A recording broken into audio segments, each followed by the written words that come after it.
우리 성경을 뭐라고 이야기했죠? 성경은 우리의 삶의 기준이라고 그랬죠? 자, 우리 신앙생활 가운데에서 아주 중요한 것이 이겁니다. 하나님의 말씀이 내 삶과 그리고 내가 내 가치관의 기준이냐, 이거에 따라서 삶이 완전히 달라지죠. 우리가 성경을 공부하는 이유가 뭘까요? 성경을 공부하는 이유는 성경이 우리의 삶이 되기 위함이죠. 그래서 신앙생활은 뭐라고 이야기했죠? 신앙생활은 여러분이 꼭 기억했으면 좋겠어요. 하나님의 말씀을 삶으로 담아내는 것이라고 저는 생각해요. 하나님의 말씀을 우리의 삶으로 담아내는 거예요. 예를 들어서 사랑해라, 너희가 서로 사랑해라. 하나님의 말씀인데 서로 사랑해. 내가 교회에서도 또 세상에서도 직장에서도 나에게 잘하는 사람을 사랑하는 것은 뭐 어렵지 않아요. 그건 다 할 수 있어요. 그렇지 못한 불신자라든가 때로는 나를 대적하는 사람이라도 내가 사랑하는 것, 내가 그 사람을 품어주는 것, 조금 하우링 나는 것 같아요. 그것이 뭐냐? 하나님의 말씀을 살아내는 것, 그것이 우리가 성경을 공부하는 이유입니다. 늘 교육자들이 목회자가 항상 고민하는 그것이에요. 어떤 것이냐면 우리 성도들의 영적인 성장이 이루어지고 있느냐, 이게 굉장히 중요한 문제입니다. 여러분, 저는 사역은 열매라고 생각해요. 사역은 열매라고 생각합니다. 우리가 하나님의 말씀을 우리의 삶에 담아내면 이 사역 가운데 열매는 저절로 맺히게 되죠. 그런데 그동안 우리는 이쪽에 참 관심이 많았어요. 그리고 이것을 잘하는 사람이 신앙이 좋다라고 그렇게 기준을 세웠어요. 교회에 자주 오고 청소 잘하고 헌금 잘하고 봉사 많이 하고 그러면 이 사람은 신앙이 좋다, 그렇게 이야기를 했죠. 그러나 더 중요한 것은 무엇이냐면 내 삶 가운데 하나님의 말씀을 행하는 것, 이것이 중요합니다. 12월에 우리가 성탄절이 있죠. 우리 성탄을 준비하면서 제가 그런 생각이 들더라고요. 올 한 해 어떻게 마무리를 질 것이냐. 할 일로 따지면 너무너무 많이 있죠. 그러나 우리가 주님 오신 날을 준비하면서 또 한 해를 마무리하면서 우리가 그동안 하지 못했던 것들 다시 한번 우리가 좀 찾아내서 오늘 첫 시간 서로 격려하고 위로하자라고 하는 것처럼 내가 그렇게 하지 못한 것에 대해서 그렇게 한번 해보자. 여러분들도 개인적으로 그랬으면 좋겠어요. 여러분들도 개인적으로 한 해를 마무리하면서 내가 내 자신에게 못한 것, 또 우리의 가족에게 못한 것, 또 우리 직장에서 내가 못한 것, 또 우리 지체들에게 못한 것, 이런 것들을 한번 찾아서 그렇게 마무리를 잘하면 우리의 삶 속에서 하나님의 말씀을 담아내지 않을까, 그런 생각이 듭니다. 자, 그러면 우리가 그동안 공부한 거 다시 한번 정리를 해서, 자, 먼저 400년 천천히 한번 해보겠습니다. 자, 머릿속에 흐름을 잡는 게 중요하다고 그랬죠? 예수님께서 태어나셔서 어디로 옮겨 다니시면서 어떤 일들을 했는가, 그것을 머릿속에 이렇게 정리하는 게 중요해요. 자, 400년 침부터 천천히 한번 해보겠습니다. 400년 침묵, 말라기, 마태복음, 열강들, 헬라, 언어, 이스라엘, 소망, 로마, 길, 정치 세력, 사내들인, 서기관, 사두개인, 바리새인, 세리, 열심당, 내시각, 한복음, 베들레헴, 탄생, 나사렛, 목수, 요단강, 세례, 광야, 시험, 예루살렘, 거듭남, 수가, 여인, 나사렛, 배척, 가버나움, 12 제자, 산상, 수훈, 비유, 시작, 무리를 먹이심, 폭풍아, 잠잠하라, 사단을 누르심, 신앙, 고백, 변화산, 돌질, 물러나심, 베레아, 대가, 계산, 잃은 것을 찾으심, 유대, 나사로야 일어나라, 삭개오야 내려와라. 여기는 안 했죠? 예, 여기까지 했습니다. 자, 우리가 신약의 흐름을 쭉 볼 때 중요한 몇 가지 포인트가 있죠. 첫째가 무엇이냐면 이 거듭나면 굉장히 중요한 것입니다. 중생이라고 이야기했죠. 우리가 예수 그리스도의 보혈로 다시 새롭게 태어난다라고 하는 이 개념을 우리가 잘 이해할 수 있어야 돼요. 이 거듭남이라는 것은 십자가에서 예수 그리스도를 통해서 죽고 다시 살아나는 것이죠. 이게 중요한 거예요. 그러면 뭐가 죽고 뭐가 살아나느냐? 바로 우리의 자아, 나라고 하는 존재가 죽어지고 그 자리에 누가 들어가는 거예요? 그리스도가, 예수님이 들어가는 거예요. 우리가 신앙의 과정이라고 하는 것, 우리 성경 공부하시는 분들은 기억하죠? 소중회, 신칭수, 성성령. 다 기억나시죠? 소명, 중생, 회심, 신앙, 칭의, 수양, 성도의 견인, 성화, 영화예요. 그러니까 이것은 예수님을 믿는 순간에 바로 우리 가운데 임하는 것이고, 그 후 하나님께서 우리를 인도하시고 우리를 성화시켜 나간다. 우리는 지금 우리의 신앙이 계속해서 성화되어져 가요. 그 시작이 무엇이냐면 이겁니다. 중생입니다. 다시 태어나는 것, 거듭나는 것. 우리가 매일 물과 성령으로 거듭나지 아니하면 여러분 우리의 삶은 자꾸 어디로 가느냐? 옛 죄의 모습으로 가는 거예요. 또 한 가지, 두 번째 중요한 포인트가 무엇이냐면 신앙 고백입니다. 거듭난 사람들이 할 수 있는 최고의 하나님을 향한 찬양이 무엇이냐, 고백이 무엇이냐. 우리가 지금 막 찬양을 했어요. 할렐루야, 이런 찬양 이 찬양의 모든 내용이 뭡니까? 이 찬양의 모든 내용은 주님이 나의 구주십니다. 그리고 주님은 하나님의 아들이십니다. 이거 고백이에요. 이 신앙 고백이 전부 자신의 삶 가운데 경험으로 곡조를 붙인 것이 무엇이냐면 다 찬양이에요. 모든 찬양은 다 이겁니다. 핵심이 이겁니다. 신앙 고백이에요. 바로 주님이 나의 구원자이시고 하나님이십니다. 그래서 이 신앙 고백은요, 우리가 늘 하나님 앞에 설 때마다 우리가 자주 고백하면 좋아요. 우리 지난주 시편 100편의 말씀을 묵상할 때 무엇으로 감사할 것이냐, 우리의 감사는 어떤 것이냐면 많은 것들 갖다 놓고 주님께 드리고 헌신 많이 하고 이런 것들을 우리는 하나님께 감사의 보답이라고 생각하는데, 사실은 하나님은 우리를 구하시는 이유가 뭐냐면 우리를 통해 경배받기를 원하신다는 거예요. 이게 가장 중요한 겁니다. 우리가 좋을 때만 하나님을 찬양하는 것이 아니고, 그렇지 않을 때에도, 힘들 때에도 하나님을 찬양하고, 또 기쁠 때도 하나님 찬양하고, 늘 하나님을 경배하는 것, 하나님은 그걸 가장 기뻐하신다는 거예요. 그런데 여러분, 지난주에 한 주간의 삶을 한번 돌아보세요. 우리가 이 공적 예배가 아닌 개인적인 경배를 얼마만큼 했는가? 사실 따져보면 얼마 되지 않아요. 왜냐하면 굉장히 분주하거든요.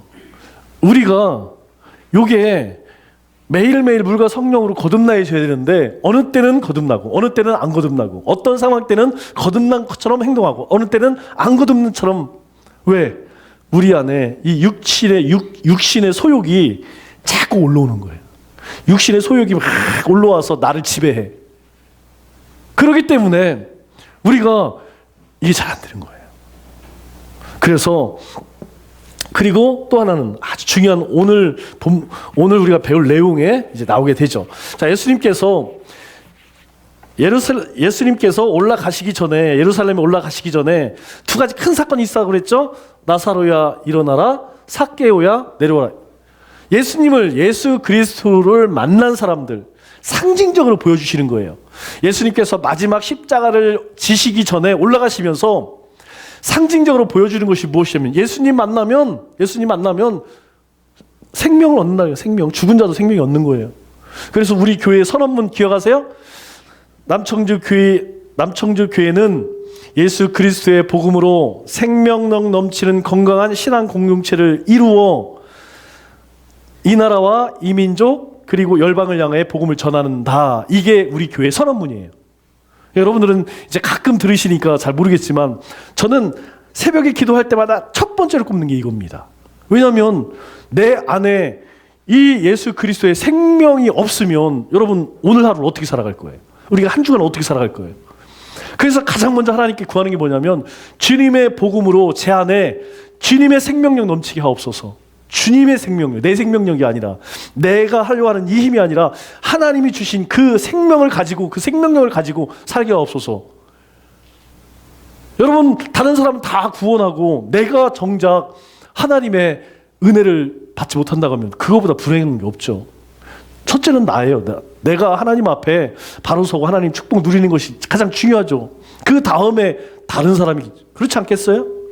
자, 그래서 예수님을 만나면 살아난다는 거예요. 또 하나는 예수님을 만나면 변화된다는 겁니다. 이 굉장히 중요한 부분이에요. 왜냐하면 세상의 모든 것들은요 변화되지 않으면 뭐가 어떻게 된다고요? 변질됩니다. 변질.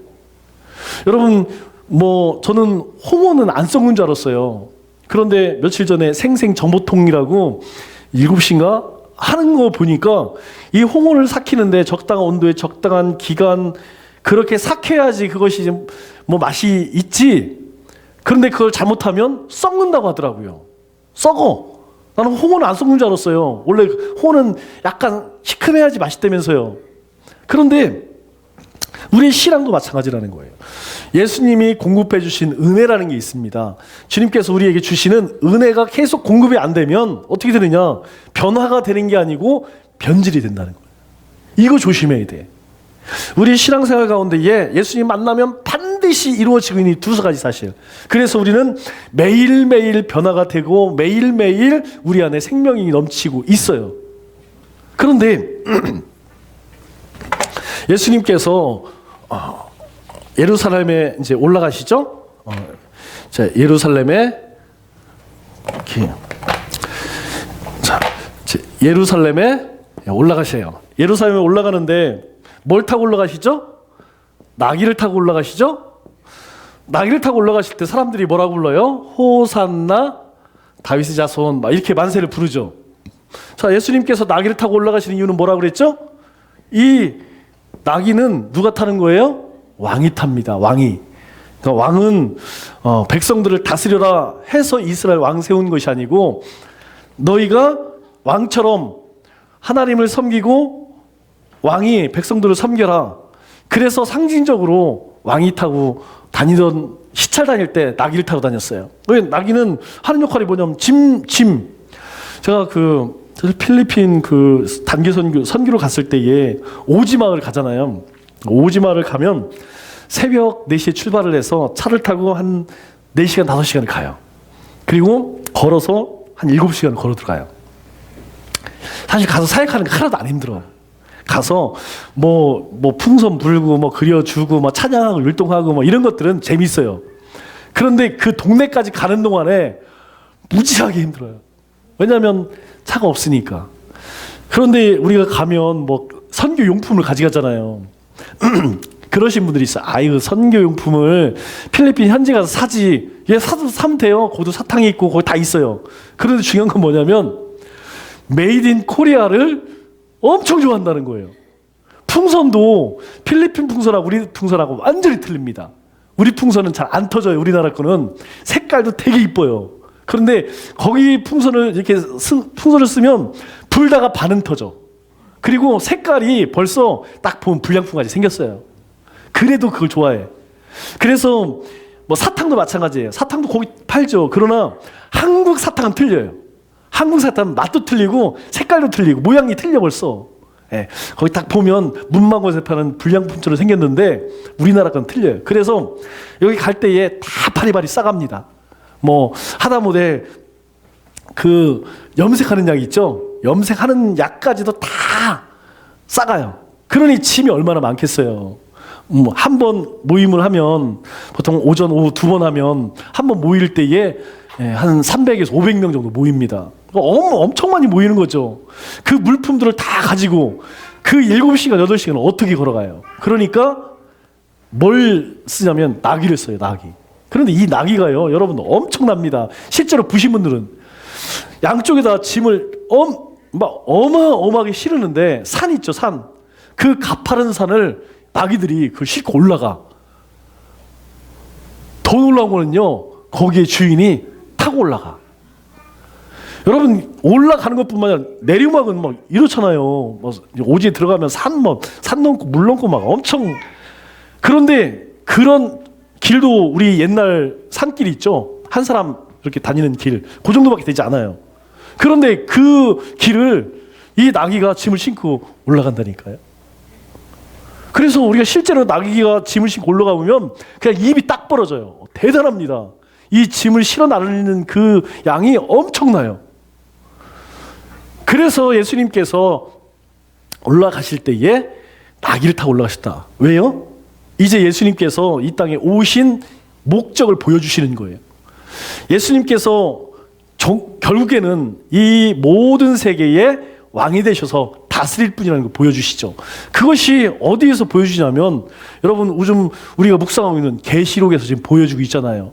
자, 이제 7인이 떼어졌어요. 7인이 떼어졌을 때 7 나팔이 불려지죠. 7 나팔이 불려지고 7 대접의 재앙이 임했어요. 그 다음에는 뭐가 있을까요? 여러분, 그 다음에는 이제 천국 왕국이에요. 자, 구약 시대, 자, 신약 시대에 예수님께서 오셨죠. 그 다음에 교회 시대예요, 교회 시대. 우리 소아시 7교회처럼 교회 시대. 그 이후에는 무엇이냐? 우리가 7년 대환란, 그래서 반 나눠서 3년 반, 3년 반. 거기 나오죠. 1620일인가, 42개월, 뭐 이런 거 나오잖아요. 그래서 그때에 어떤 재앙이 임할 것이고, 어떤 재앙이 임할 것이고.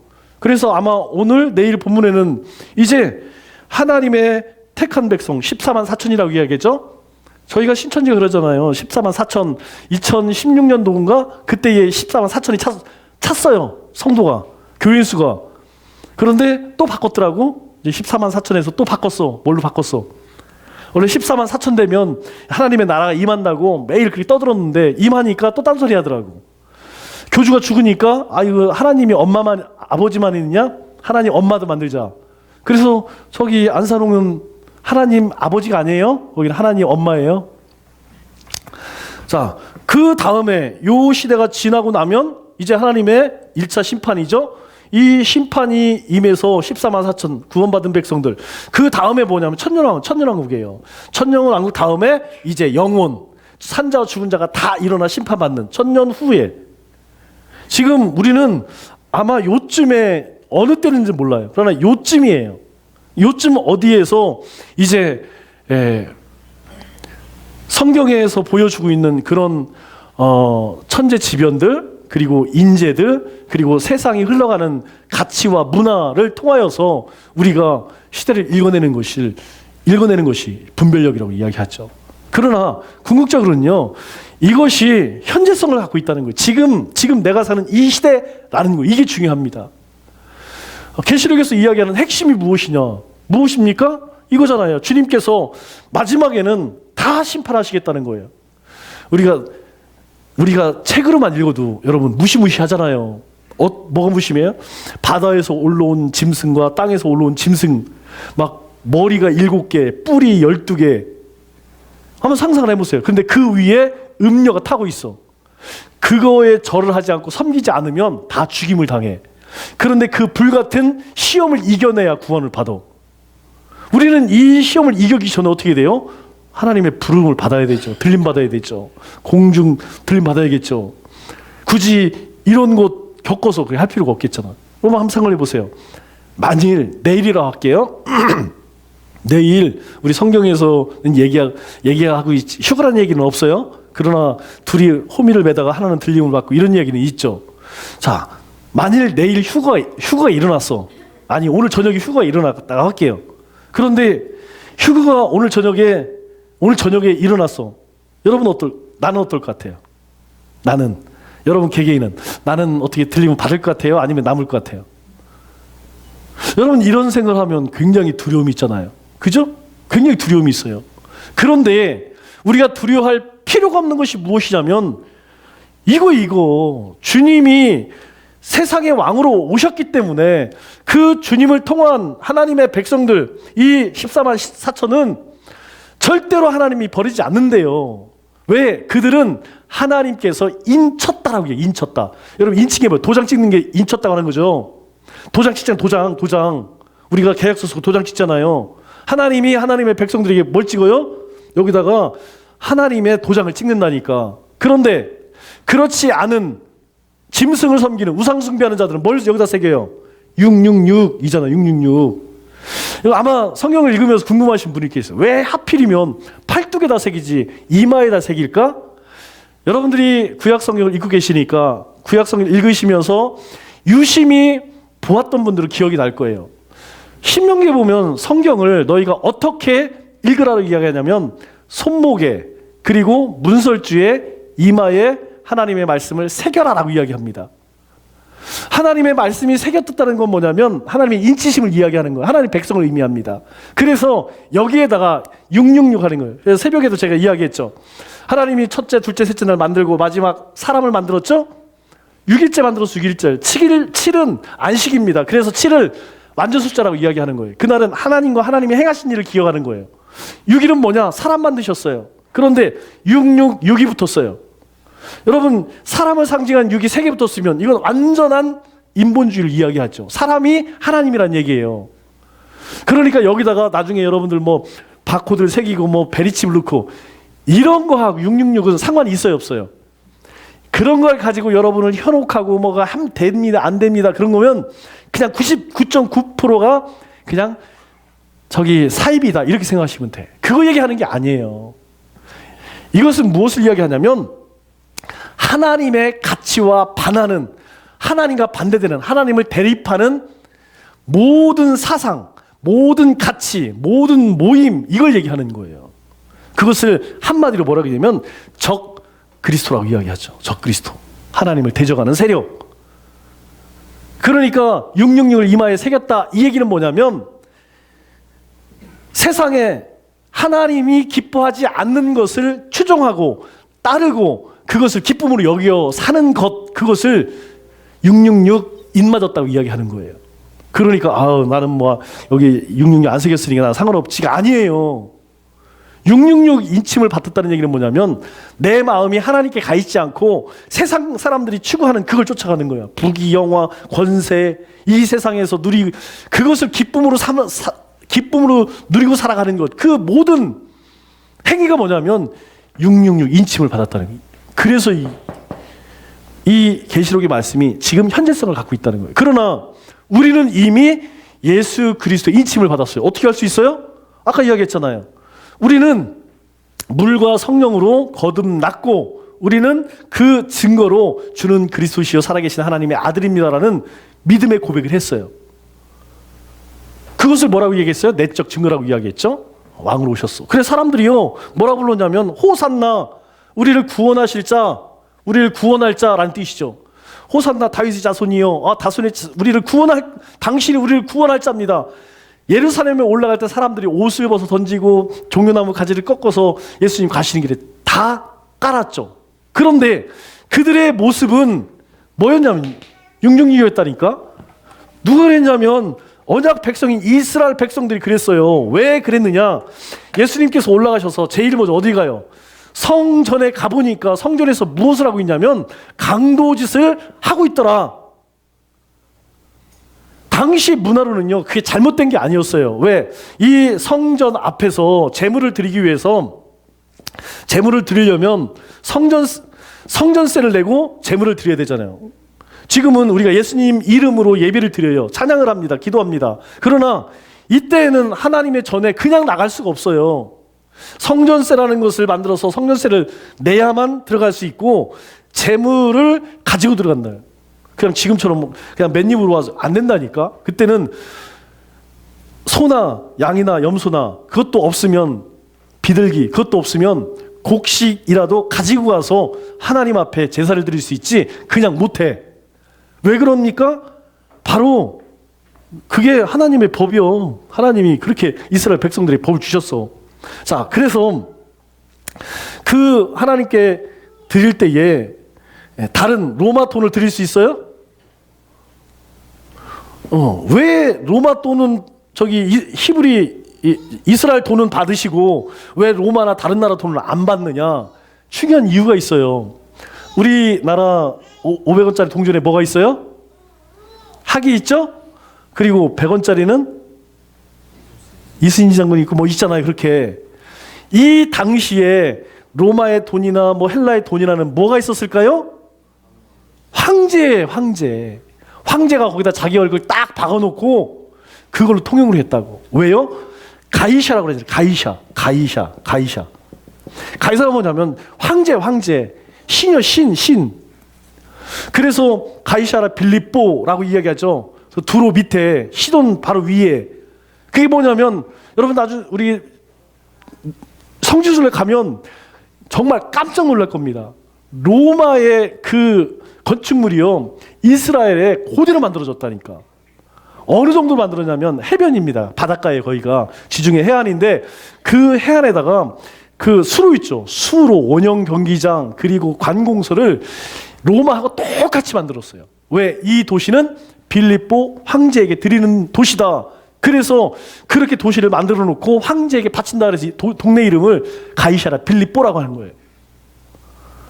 그래서 동전에다가 이 우상 자기 황제 신을 얼굴을 딱 박아놓으니까 오직 이스라엘 백성들은 하나님만 섬기는 백성들인데 그 돈을 드릴 수 있어요? 없어요?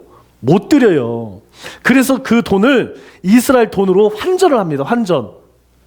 그런데 지금 우리나라 같은 경우는 한국은행에서 환전할 때에 그 세율을 1달러가 1320원 이렇게 딱 정해놓잖아요. 그런데 여기는 그걸 누가 정하느냐고. 누가 정해요? 기득권자 있잖아요. 사두개인 이런 사람들 있잖아요. 종교 지도자들. 이 사람들이 돈이 떨어졌어. 그러면 올려. 그리고 조금 여론이 좀 안 좋아. 그럼 내려. 그래서 자기네도 마음대로 환율 조정해갖고 어느 때는 10만 원을 가져가야 되고 어느 때는 5만 원만 가져야 되고 어느 때는 1만 원만 가져가야 되고 그냥 자기 엿장수 마음대로야. 그러면 죽어나는 건 누구예요? 백성들이죠. 여기 있는 재물도 마찬가지라는 거예요. 하나님께 드려지는 재물의 조건은 조건이 뭐죠?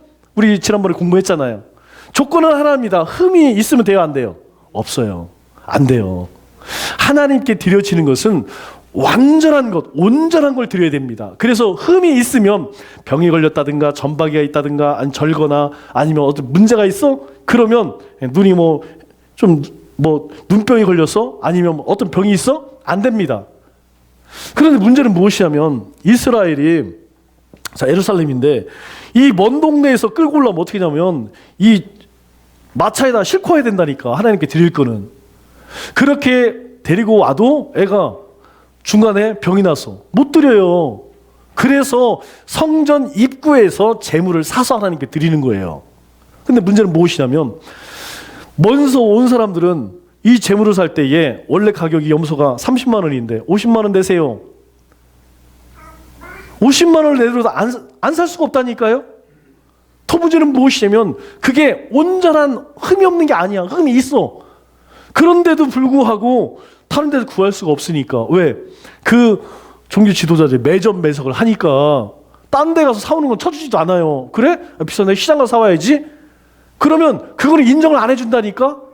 우리 이슬람 사람들이 먹는 음식을 할랄이라고 그래. 할랄.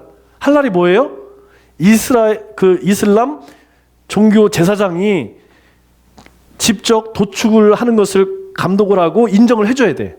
이것은 우리 이슬람 율법에 문제가 없습니다라고 확인서를 안 쳐주면 이슬람 사람들은 고기를 못 먹습니다.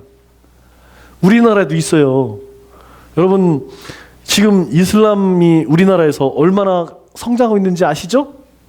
작년 통계에 1등입니다. 가장 많이 성장한 것이 신천지가 아니라 이슬람이에요. 이슬람 사원이 지금 계속 세워지고 있어요. 이슬람의 전략은 간단합니다. 가서 무조건 양을 들려. 힘이 약할 때는 무조건 기어. 그리고 죽은도 살아. 그리고 무조건 결혼하면 다 이슬람이 돼야 돼. 그 사람들은요, 남자든 여자든 결혼하면 무조건 이슬람 율법을 따라야만 결혼해.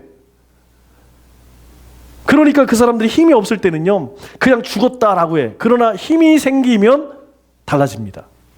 우리 많이 보고 있잖아요. 여러분 인터넷 가서 이슬람, 기독교 순교자 써보세요. 지금 이 시대에도 사람을 화형시켜 사람을 앉혀놓고 거기다가 기름을 붓고 그냥 산채로 기독교인들을 그런 영상들을 지금도 그런 일들이 벌어지고 있어요. 우리는 먼 나라 얘기가 아니라니까요. 이제 우리가 계시록에서 일어나고 있는 이 환란에 가장 중요한 두 축이 있다고 그랬죠. 하나는 카톨릭, 하나는 이슬람일 거예요. 그럴 수밖에 없어요. 세상에서 해결 안 되는 유일한 한 가지가 무엇이냐면 신앙 문제입니다. 경제적인 문제, 지소미아 이런 것들은요 그냥 정치적인 것으로 다 해결이 돼요.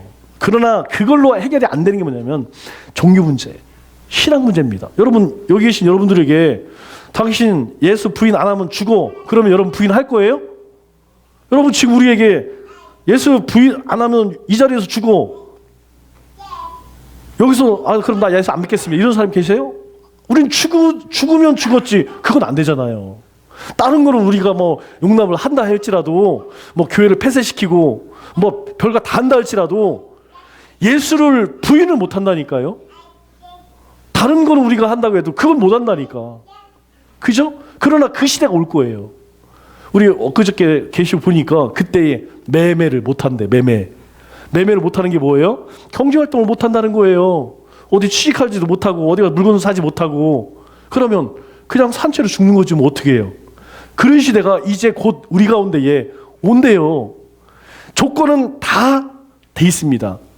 경제 이제 우리 얼마 전에 아시아 한국 아시아 무슨 회의했죠. 부산에서 아시아에 모임이 있어요. 유럽도 모임이 있어요. 저 북미도 모임이 있어요. 여러분 이제 통합만 하면 돼요. 경제적인 통합만 이루어지면 정치는 금방 이루어집니다. 대표적인 게 어디예요? 유럽이잖아요. 유럽이 27개 국가인가요? EU라고 그 나라 안에서 돈 똑같이 이루었습니다. 그리고 그 안에서 비자 필요 없어요. 다 그냥 다닙니다. 만일 내가 원하든 원치 않든 통합을 시켜놓고 그렇게 해라.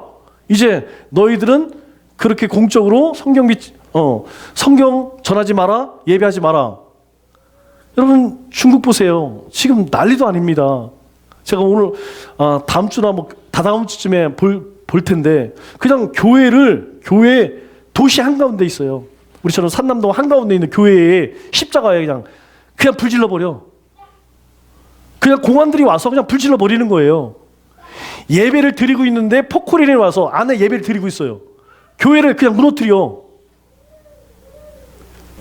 만일 우리 가운데 그런 일들이 일어난다면 여러분 어떻게 막을 거예요? 그런 시대가 이제 계시록을 보면 온다는 거예요. 그래서 예수님께서 뭐라고 이야기해요? 오늘 본문 우리가 읽었죠? 성전은 무엇이냐? 예수님이 말씀하세요. 성전은 무엇이냐? 모든 사람들이 기도하는 집이라는 기도하는 집. 기도라는 것은 하나님을 만나는 곳이라는 거죠? 하나님과 만나는 곳이라는 거야. 하나님도 성전에서 예배를 드리는 하나님의 백성들을 만나길 원하고 하나님의 백성들도 그곳에서 하나님을 만나. 그런데 그곳을 뭔 로 만들었어? 강도의 소굴. 우리가 요거 조심해야 돼요. 우리가 이 신앙 공동체는 교회는 뭐라고 그랬어요? 예수 그리스도를 믿는 사람들이 모여서 함께 예배하고 찬양하고 전도하는 곳이 교회예요. 교회. 그게 교회입니다. 구원받은 하나님의 백성들이 모여 함께 찬양하고 기도하고 전도하는 곳. 더 조금 어려운 말을 쓰면 진리를 지키고 진리를 전하고 진리를 가르치는 곳. 이것이 뭐냐면 교회예요. 그죠? 이게 교회의 존재 목적이라니까요. 그런데 요게 관심이 없고 다른 거에 관심이 있어. 어떤 거? 요거. 교회에 와서 교제가 필요하죠. 그런데 우리 교회는 그런 게 없지만 장사하시는 분들은 가장 먼저 개업을 하면 그 동네에서 제일 큰 교회를 가. 그 큰 교회에 가서 한 3년 동안 열심히 다녀. 그러다가 조금 약발이 떨어졌다 그러면 그 다음 교회를 가. 여러분 실제로 사업을 하거나 이런 분들은요 그런 목적 때문에 가는 사람들이 굉장히 많습니다. 우리 청주야 그렇게 큰 부자들이나 사업하는 사람도 없어 그렇지. 여러분 서울 같은 데 가보세요. 제가 그 새 에덴 교회 같은 데 보니까 거기는 뭐 정말 우리나라에 손에 드는 그런 기업가들 뭐 엄청나게 많더라고요. 벤처 하는 분들도 많고 뭐 하여튼 굉장히 많아요. 그러니까 그 주변에 산다 그러면 거기 갈 수밖에 없는 거야. 왜? 거기 남전대 무슨 찬양대 제가 봐도 별 은사가 없어. 근데 거기는 막 동아리가 엄청 많아요. 뭐 색소폰 동아리, 무슨 기타 동아리, 무슨 뭐 트라이앵글 짝짝이 뭐 이런 동아리 많어. 그런데 딱 봐서 어디에 힘 있는 사람. 그래서 교회 생활 되게 열심히 해요. 막 월화수목금 막 이렇게 교회 열심히 다녀. 보면 교회 모임, 하여튼 모임이란 모임은 다 가. 왜 그럴까요? 인맥 때문에. 이거랑 다를 바가 하나도 없다는 것이죠. 하나님의 집은 하나님을 만나는 곳인데 그게 목적이 아니라 다 자기 유익. 그래서 예수님께서 얼마나 책망을 하세요. 자, 그리고 나서 예수님께서 자, 예루살렘은 그렇죠? 예루살렘 자, 말 타고 올라가죠? 승리, 입성, 그리고 손 씻는 겁니다. 성전, 정결. 자, 그리고 나서 예수님께서 이제 최후의 만찬. 최후의 만찬 두 가지 중요한 사건이 있습니다. 무엇이죠? 새 족식과 그리고 만찬, 성만찬. 이 두 가지 사건. 이 두 가지 사건은 예수님이 돌아가시기 전에 하나같이 기념하라 이렇게 이야기하죠. 기념하라. 너희가 이것을 기념하여서 계속 이같이 행하라고 말씀하셔요. 자, 예수님께서 세족식을 할 때 제자들이 다 세족식을 할 때에 베드로가 뭐라고 이야기합니까? 저는 절대 못하겠시오. 우리가 내용을 보면 왜 못할 게 뭐가 있어? 그런데 이 이스라엘의 문화를 보면 예전에 우리가 선생님의 그림자는 밟지도 않는다고 그랬죠? 선생님에 대해서 굉장한 존경심이 있었잖아요. 그래서 선생님이 뭐 애들 뭐 회초리 때리고 이런 것들은 집에서 신경도 안 써. 그때 저 때도요 고막 나가고 뭐 허리 부러지고 이런 애들 굉장히 많아요. 저도 강목으로 봤어요. 강목 의자 뒤에 있죠. 그걸로 시험 딱 봐서 몇 점 밑에 그러면 뭐 한 점에 1대, 뭐 2점에 한 대, 뭐 이렇게 해서 그렇게 하니까 공부는 잘하더라고. 공부를 잘하는 비결은 스파르타가 최고야. 그런데 어느 순간부터 뭐 학생 인권이 어쩌고저쩌고 하면서부터 어떻게 해요? 이제 선생님이 동네 북이야.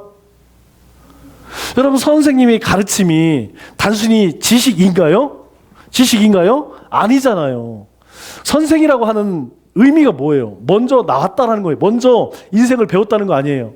우리가 그런 지식을 통하여서 우리의 삶을 어떻게 살아가야 할 거냐? 저는 지금도 그렇게 생각해요. 이 두사부일체가 아니라 두사부일체 말고 두목과 선생과 임금은 하나다. 저는 지금도 선생님은 부모처럼 생각해야 된다고 생각해요. 왜냐하면 우리 초등학교 1학년부터 적어도 대학교까지 가장 많은 영향을 받는 게 누굽니까? 선생님 아니에요? 그런데 선생님을 우습게 여기고서 무슨 가르침을 받겠어요? 그렇지 않겠어요? 자, 우리도 예전에는 그런 문화가 있어. 선생님 하면 정말 뭐 그냥 최고로 존경을 했죠. 저도 그랬어요. 뭐 선생님들이 맨날 뭐 때리고 그랬어도 선생님 최고. 선생님 말이라면 정말 하나님 말씀처럼 그렇게 들었죠. 이 이스라엘 문화도 마찬가지란 말이에요. 선생님이 제자들을 발을 닦아주는 거는 이거는 이해가 안 되는 거예요. 상상이 안 되는 거야.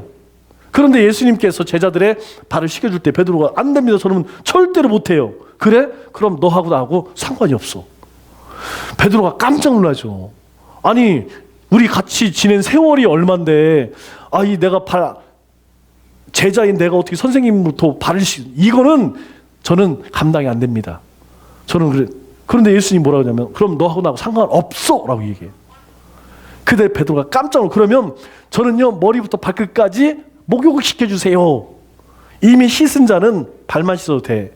상징적인 의미죠. 여러분, 발은 뭐 하는 거예요? 발은 더럽잖아요. 그죠? 그 발을 씻어주면서 섬김이라는 것이 어떤 것이냐. 여러분, 섬기는 것은 뭐 얼굴 씻겨주고 손 씻겨주는 게 섬김이 아니라는 거예요. 우리 몸 가운데 가장 지저분한 곳. 우리도 여름에 샌들을 신고 다니면 어때요? 그 부분만 새카맣죠? 지금은 덜해요. 그런데 우리 애들 막 떼어낸 애들 그 보면 옛날 고무신 신고 다닐 때 고무신 딱 벗으면 어떻게 돼요? 그냥 고기만 새카매. 먼지 들어가지. 땀하고 섞여갖고 아주 막 장난이 안 했잖아요. 여기 계신 분들은 다 운동화 신고 다녀갖고 고무신 기억이 없어. 생각을 해보세요. 피포장도로에 그 먼지 가운데에서 걸었던 그 더러운 발. 예수님께서 씻어주면서 너희 섬길 때 이렇게 섬기라는 거예요. 그리고 또 한 가지. 이같이 행하라. 이게 중요한 거예요. 내가 너희들에게 그냥 자존심 다 버리고 너희들의 가장 그 지점은 저 노예들, 종들이 하는 그 일을 내가 했어. 내가 했으니까 너희도 따지지 마. 그것이 뭐 귀천이 있느니 없느니. 오늘 장로님이 기도하실 때 그런 얘기 했죠. 사역은요, 우리가 다 다를 수 있어요. 그런데 우리가 받은 직분, 사역, 이것이 다르다고 해서 그게 우리를 높여줄 수 있는 게 아니라니까요. 우리는 하나님 안에서 다 동등합니다. 그러나 우리의 하는 역할은 달라요. 머리가 하는 역할이 있고 손이 하는 역할이 있고 다리가 하는 역할이 각각 다르듯이 우리가 하는 일은 각각 다 달라. 그러나 우리는 하나님 안에서 다 똑같은 거예요. 주님께서 제자들에게 너희도 그렇게 해라. 너희가 예수님의 제자라고 가서 어디 가서 뻐기지 말고 어디 가서 자랑하지 말고 어디 가서 높임 받으려고 하지 말고 너희들 내가 이전에 전도 보냈을 때에 그냥 아무것도 가져가지 말고 그냥 빈손으로 가서 복음 전하라고 그랬지? 받아들이지 않으면 먼저 털라고 했지. 그것처럼 해라. 너희가 뭐 전대나 돈주머니나 아니면 어떤 그런 거 가지고 뭐 배낭에다 막 먹을 거 싸들 그런 걱정하지 마라. 내가 네 삶은 너희들은 책임져 줄 거니까 너희들은 그냥 아무것도 가져가지 말고 그렇게 해라. 제자들에게 당부하는 것. 또 하나가 뭡니까? 성만찬. 포도주와 떡을 떼면서 이것은 내가 찢어진 살이고 내 흘린 피다. 이것을 기념하라. 이거 아주 중요한 거예요. 우리의 신앙생활에 가장 중요한 것이 이겁니다. 제가 지난주에 정말 십자가에 대해서 묵상을 해봤어요.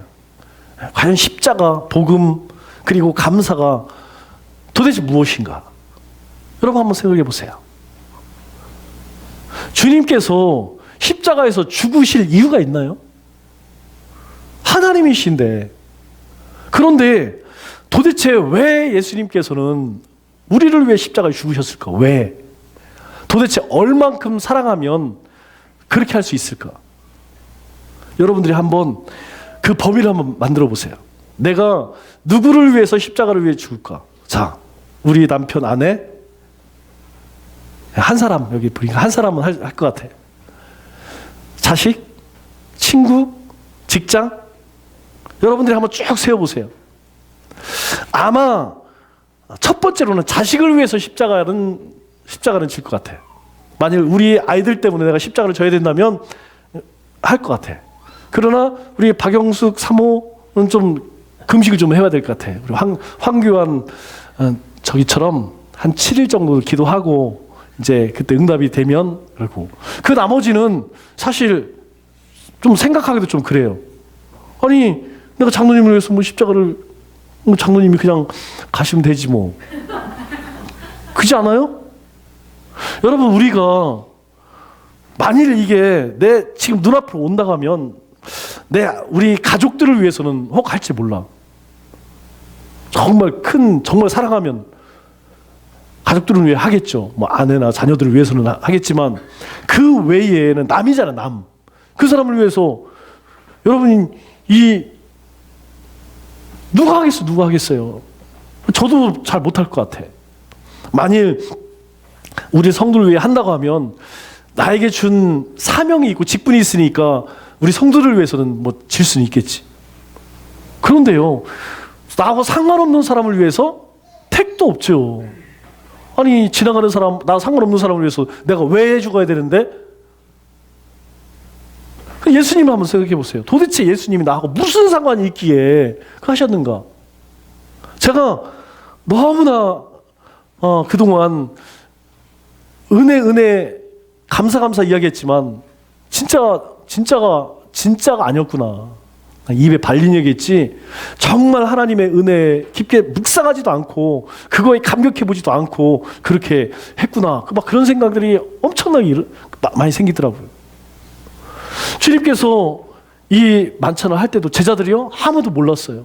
이 의미를 몰랐어요. 도대체 예수님 얼른 배고프네 빨리빨리 밥 먹지 뭘 여기다 자꾸 그냥 기도하고 뭘 떼어 먹고 뭐 이건 내 피다.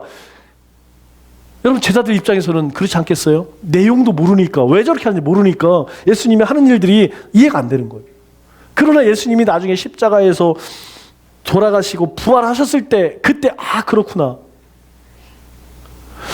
우리가 예수님께서 마지막 이 만찬 자리에서 이 두 가지 행하신 주님이 직접 행하신 이 일들 우리가 우리 신앙생활 가운데에 중심이 돼야 돼요.